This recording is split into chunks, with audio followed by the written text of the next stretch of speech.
Hawaii is a paradise with its verdant flora, stunning beaches, and almost ideal climate.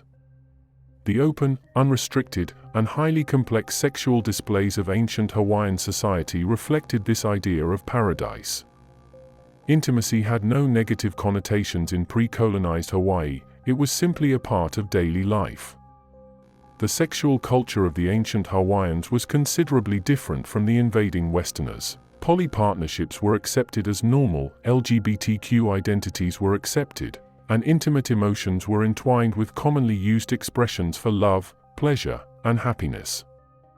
Around the time that Captain James Cook discovered the Hawaiian Islands in 1778 and King Kamehameha I united the islands, the old Hawaiian era came to an end. Sadly, the damage done to Hawaiian culture by early missionaries and explorers has never fully healed. Native Americans were forced to adopt puritanical Christian principles, permanently tarnishing their openly loving way of life. Adult males and adult females engaged in all water sports without clothes. They dared not wear wet clothes on land, because to do so in the presence of royalty was a crime punishable by death. The attitude of traditional Hawaiians toward familial nudity was different from their attitude toward societal nudity. It was common for whole families to bathe and swim together nude in a formalized, but also sociable manner, and often, baths or swims occurred several times a day. What was intimacy like in ancient Hawaii? Let's find out. Children received comprehensive performance instruction. The act of intimate activity was the focus of sexual education in prehistoric Hawaii. Until the age of 4 to 6, young males and females played together. Between 4 and 6, young males went to live in the haenuo, where, through observation, they learned sex roles and sex-related expectations from adult males.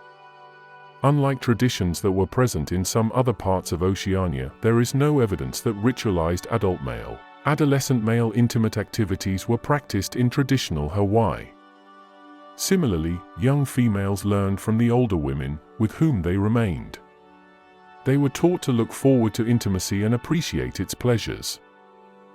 Both genders heard the intimacy-positive conversations, songs, and stories of their elders and learned accordingly. By the age of puberty, intimate exploration with same-gender age mates was actively encouraged. Grandparents frequently served as the children's teachers in Hawaii, where young people were taught methods to help them be the best lovers they could be.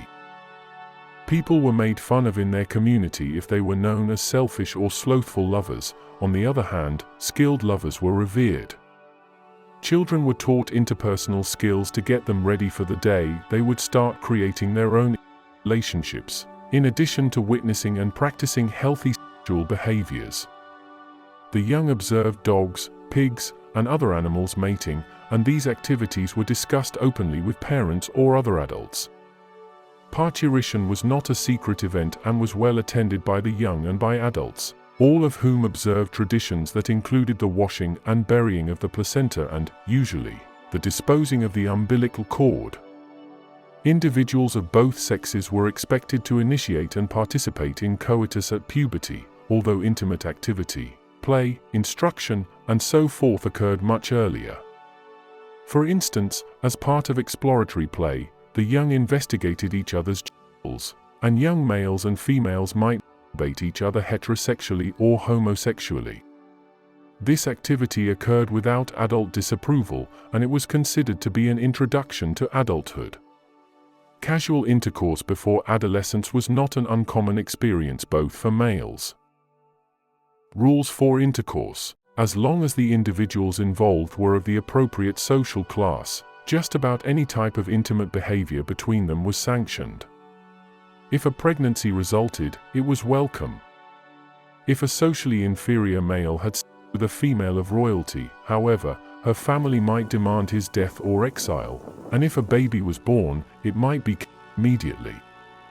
A higher class male's having intimacy with a lower class female was seen as being good, on the other hand, in that it added to her status.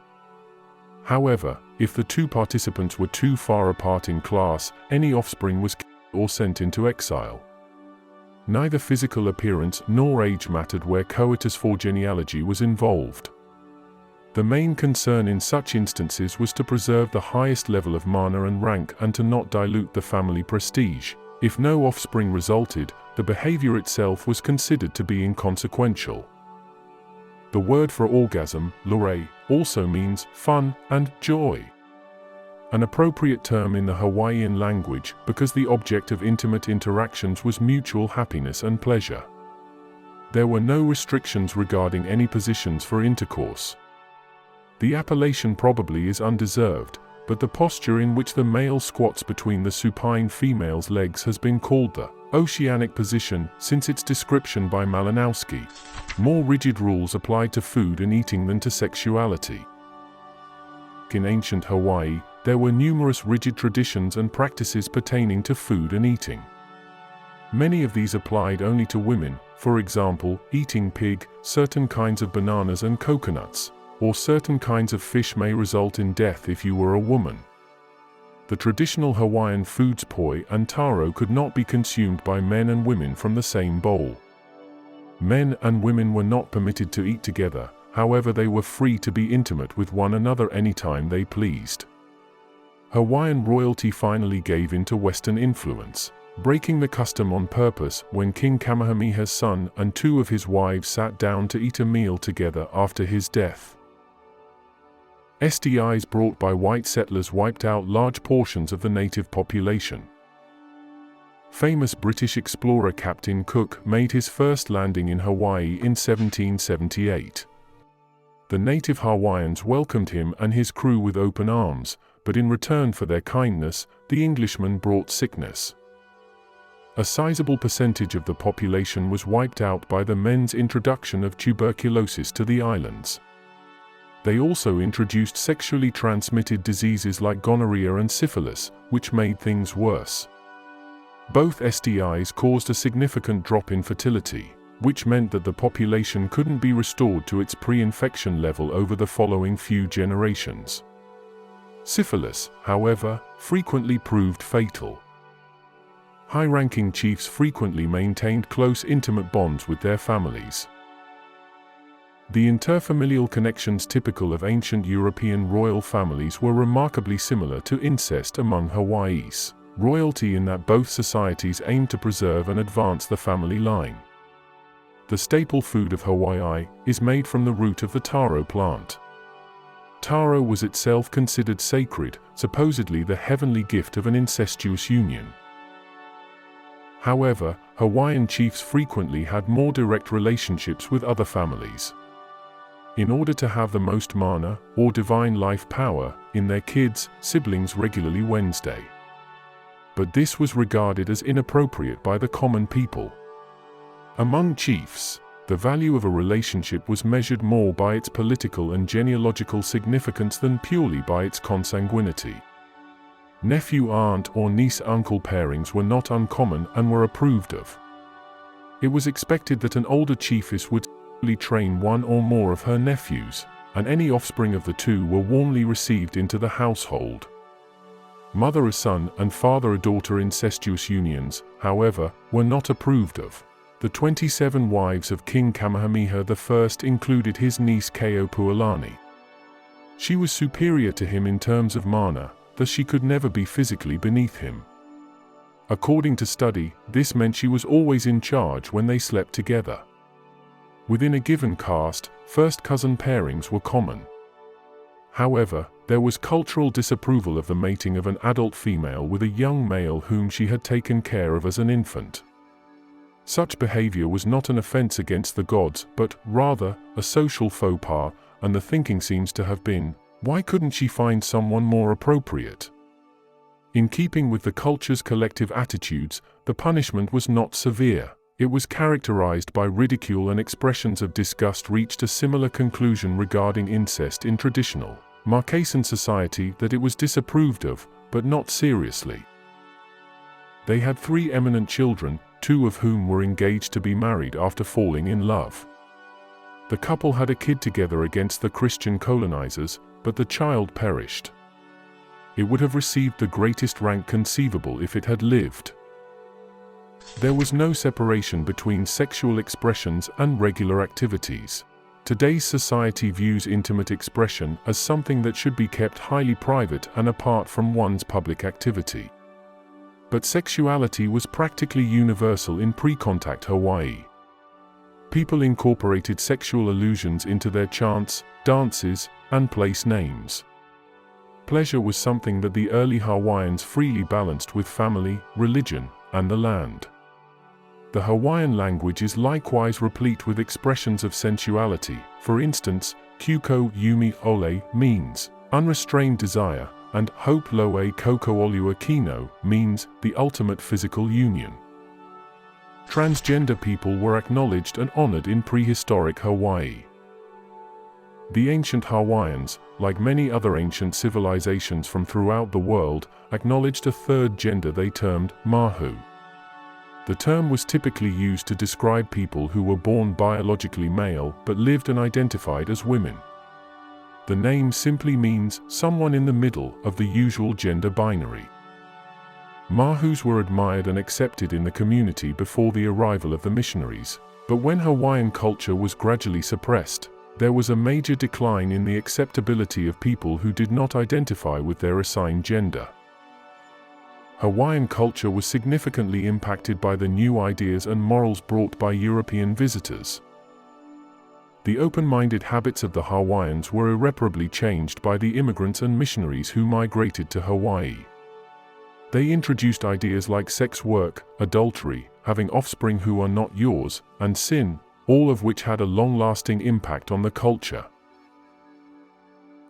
Nudity was not considered sexual. In prehistoric Hawaii, there were numerous justifications for being naked, and very few of them were sexual in nature.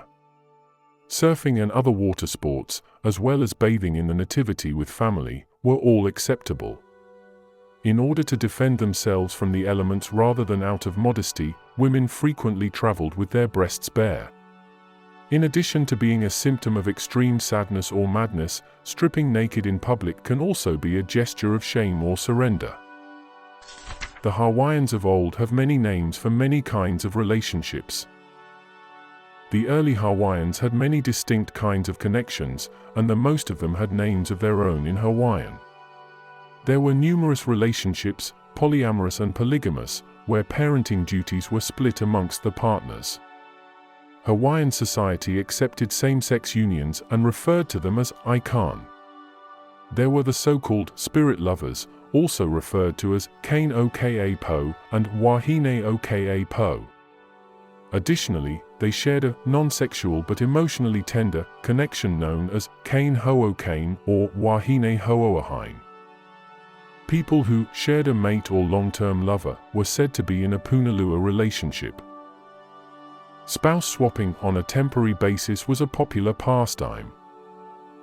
Non-royal adults in ancient Hawaii frequently engaged in a game known as wife swapping, known as yume. A guy carrying a long wand trimmed with bird feathers would choose one man and one woman from among the players as they sat in a circle to play the game. The chosen pair would then leave, whether or not they were married, to enjoy each other's company. Since the participants' wives understood they would have the same chance of being chosen, jealousy was ostensibly unimportant. The couples would be reunited after one night. Many specific and erotic phrases can be found in Hawaiian. Examples of sexual expressions from the earlier Hawaiian language were collated by the Electronic Journal of Human Sexuality. There was no obvious distinction between what was sexual and what was not in Hawaii, and many of these words had other connotations that Westerners would deem to be non-sexual.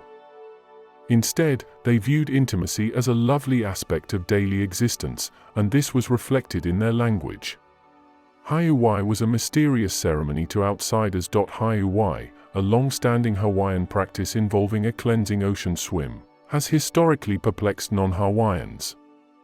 Many cultural guides mislead tourists into believing that all it takes to be cleansed with salt water to make them pure, but the Hawai ceremony itself is far more complicated and only occurs once a year. Hawai is a festival that takes place in the Hawaiian month of Wailehu. which corresponds to the month of November as most of the world knows it. Hawai entails a wild, splashing bath in the sea from midnight till dawn, followed the next day by a lavish feast. Despite the fact that the event is not explicitly sexual, one observer in 1830 observed that due to the excitement, the expensive and exquisite goods people had accessorized themselves with, and the surrounding darkness, people began to feel attracted to one another.